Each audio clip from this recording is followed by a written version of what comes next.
Situ merupakan suatu wadah genangan air di atas permukaan tanah yang terbentuk secara alami maupun buatan, dengan sumber air yang berasal dari air tanah dan atau air permukaan.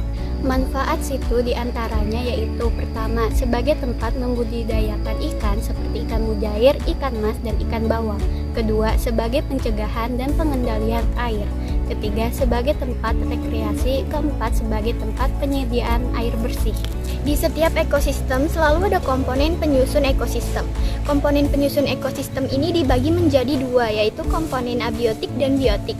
Komponen abiotik yang ada di situ Cilangkap adalah cahaya matahari, batu, angin, dan suhu. Sedangkan untuk komponen biotik yang ada di situ Cilangkap yaitu ikan, alga, ganggang, enceng gondok, fitoplankton, dan zooplankton, tumbuhan air tawar lainnya.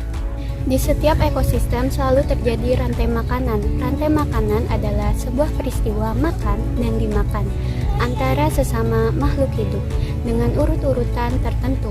Peran yang ada di rantai makanan adalah produsen, konsumen, predator, dan pengurai atau dekomposer. Produsen adalah organisme yang mampu membuat makanannya sendiri. Konsumen yaitu makhluk hidup yang bergantung pada makhluk lain karena dia tidak bisa memproduksi makanan sendiri, seperti produsen. Predator merupakan hewan memangsa hewan lain, dan predator berada di puncak rantai makanan. Pengurai adalah organisme yang menguraikan bahan organik yang berasal dari organisme mati.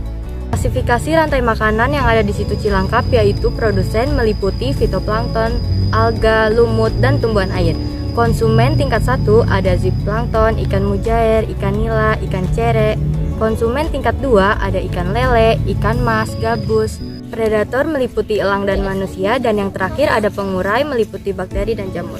Lingkungan hidup di bumi terbentuk dari dua komponen utama, yaitu komponen biotik dan abiotik. Komponen tersebut tidak berdiri sendiri, melainkan berinteraksi satu sama lain.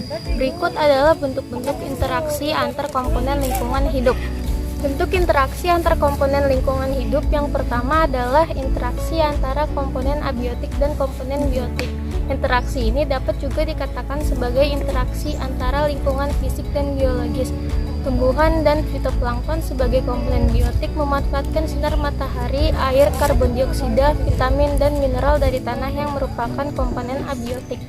Nutrisi yang diserap oleh tumbuhan terus dikonsumsi oleh makhluk hidup lain, sehingga makhluk hidup tidak dapat bertahan tanpa adanya faktor abiotik. Faktor abiotik yang digunakan akan kembali ke alam melalui proses penguraian saat makhluk hidup tersebut mati.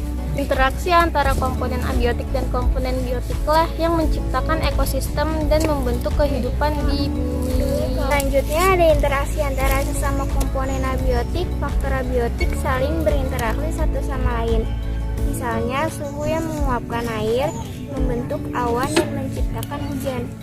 Faktor abiotik memengaruhi satu sama lain, menciptakan lingkungan fisik yang dinamis bagi makhluk hidup. Bentuk interaksi antar komponen lingkungan hidup yang selanjutnya adalah interaksi antar sesama komponen biotik.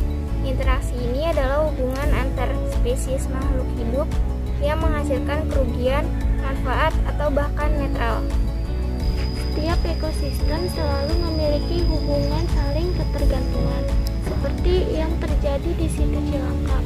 Misalnya fitoplankton dan tanaman air memerlukan sinar matahari untuk berfotosintesis, lalu fitoplankton dan tanaman air tersebut dimakan oleh ikan kecil, kemudian dimakan ikan besar, dan berikutnya dimakan oleh predator.